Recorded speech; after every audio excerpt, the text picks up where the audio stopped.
Alright, so this is my review of the BLUETTI. This is the AC200P, and I've had it for almost 2 years now. And I've used it a lot. There's only a brief period where I wasn't on the road using this as, in a lot of cases, my primary power source.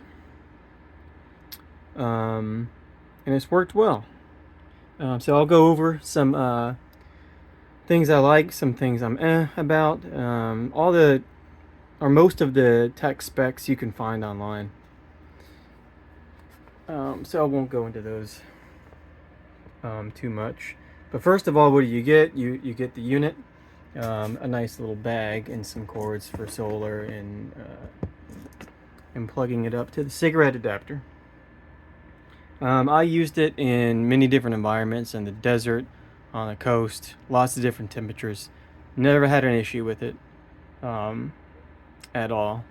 One of the things I'm kind of iffy about is the touch screen, because there are no manual controls at all. So if that goes bad, good luck trying to find that part, maybe. I don't know.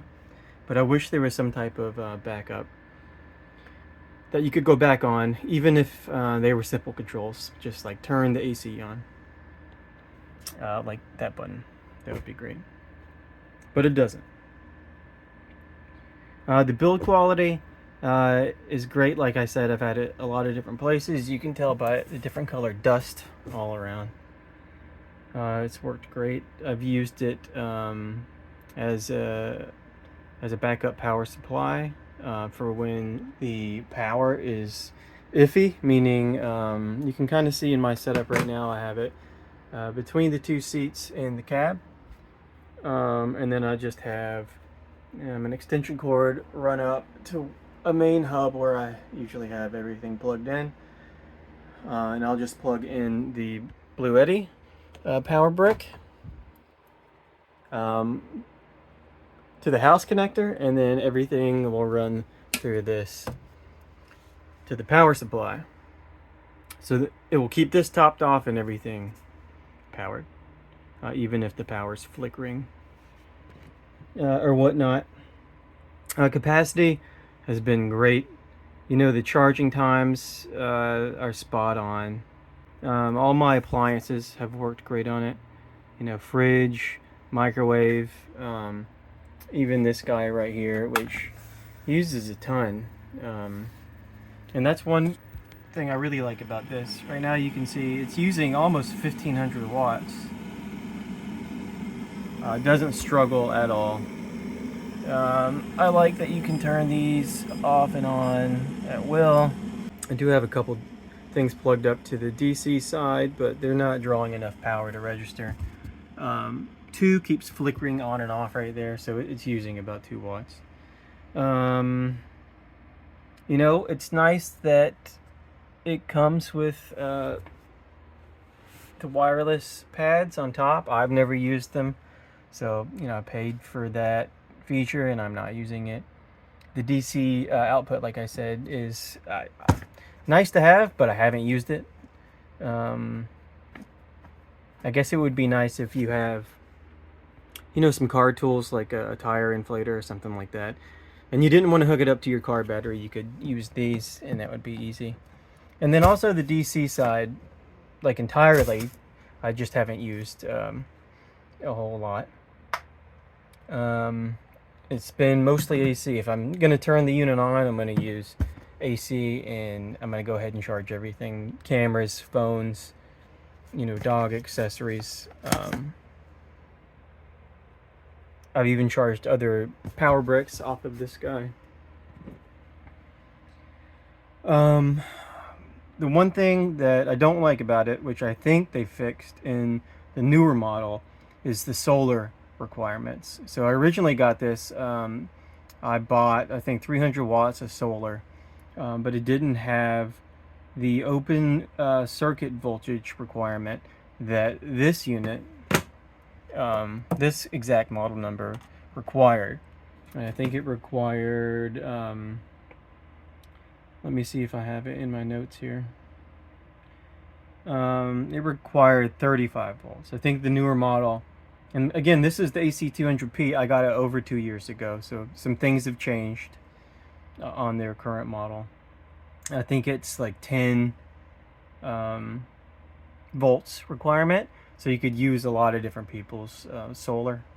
This one I had a big problem trying to find portable solar units that would work on this.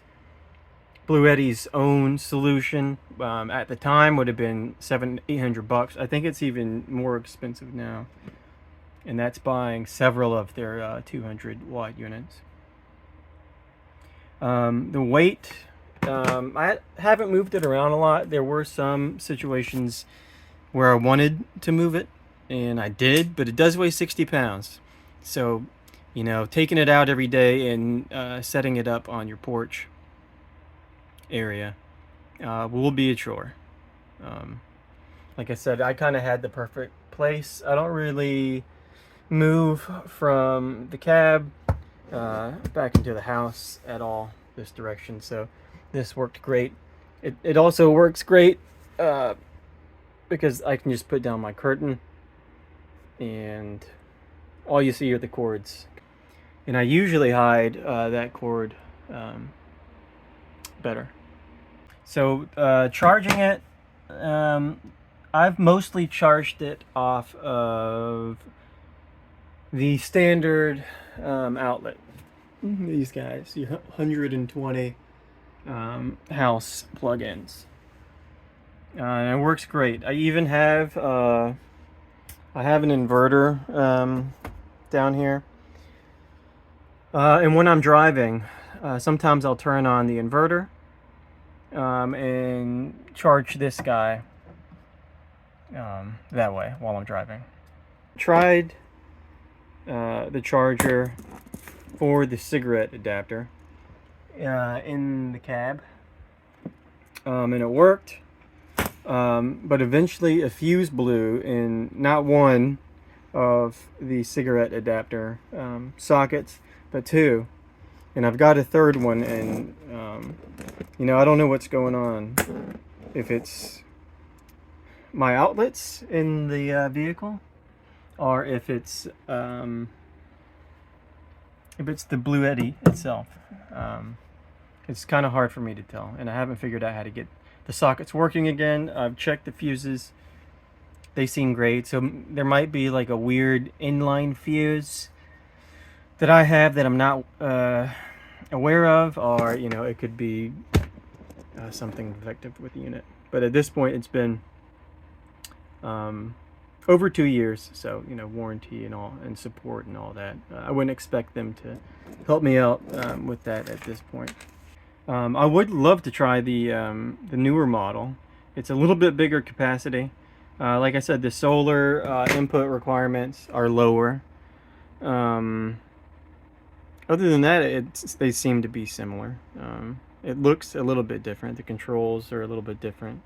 The color is a little bit different. But noise-wise, it does have a fan that turns on. I haven't noticed it that much. That type of noise doesn't really bother me, and it's really not that loud. But again, it's in the cab, and I have this curtain coming down that helps block the noise. But if you're sensitive to that type of thing, you know, be aware. I don't know if the newer model is more quiet or not. There's your solar inputs and your regular power input. So there's only two options, and then you have this cord adapter that gives you your third option to charge via 12 volt connector. And it comes with this little solar adapter. The power cord isn't super long. It's just long enough for me to run up to where I have it charging right now. It would be nice if it was a little bit longer, because I've also used this to power things in the bedroom,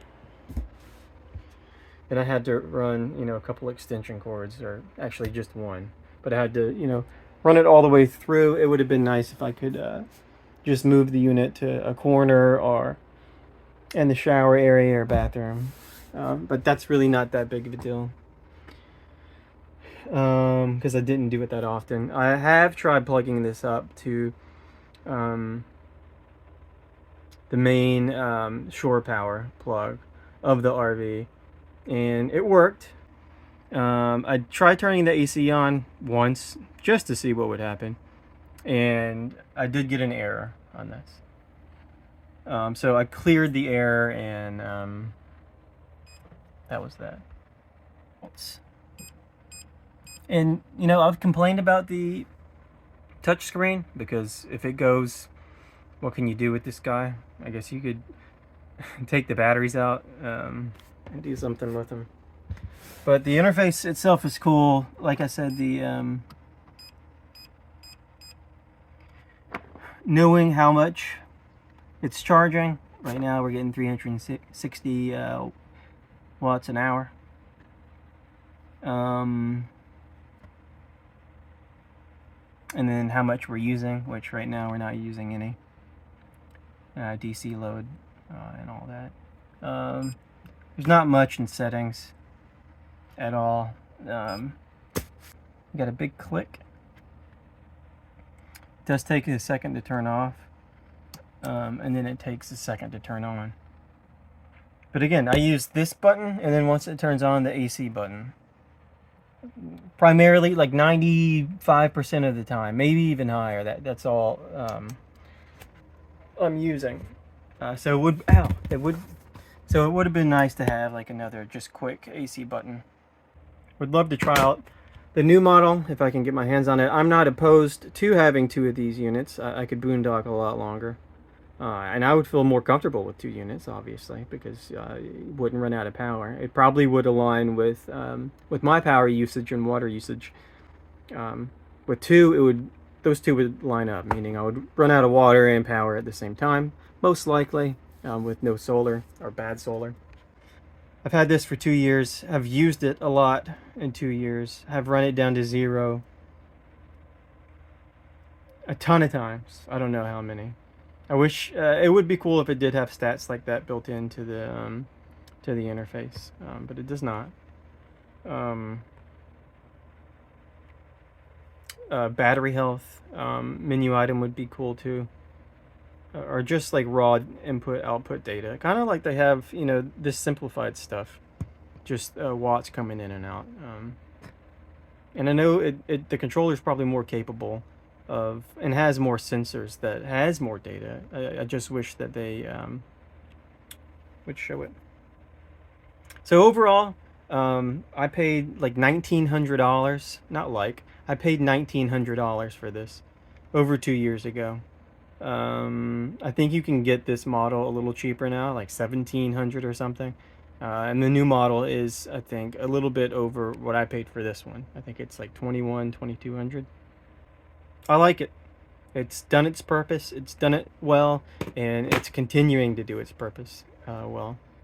There are a lot of things on it that I don't use, like the wireless charging, the DC stuff, the solar stuff. Yet, at some point, I am going to do something with the solar. If I'm going to, I have to get, you know, some serious solar because of the requirements of this. I want to make sure I do it right, and I just haven't yet.